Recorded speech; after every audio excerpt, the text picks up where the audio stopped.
মামলাগুলোর কারণে যেই নারীদের যে ধর্ষণ ইস্যুটা, এটা আসলে অনেকাংশেই যে ভুয়া মামলা হতে পারে এই ধরনের একটা জিনিস তৈরি হয়। এবং ধর্ষণ মানে কেউ যদি ভুয়া মামলা করে তাহলে ফাঁসি হবে। এখন ভুয়া মামলা কখন হয়?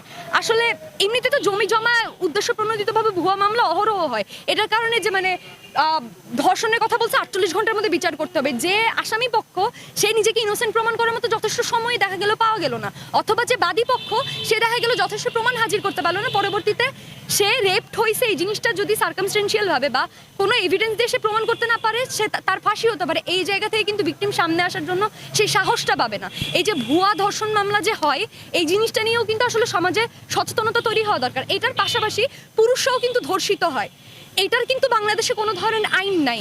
পুরুষরাও যে ধর্ষিত হয়, এই বাংলাদেশে যে ধর্ষণের যে সংজ্ঞা, এই সংজ্ঞাটার মধ্যে কিন্তু পরিবর্তন আনা দরকার।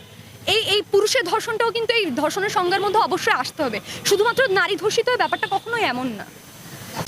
ওই দিন রাতের বেলা কিন্তু ওইখানে স্লোগান হয় যে এই দফা এক দাবি এক জাহাঙ্গীরের পদত্যাগ। আমি নিজেও এই স্লোগান লিড করছি, কিন্তু পরবর্তীতে দেখা গেছে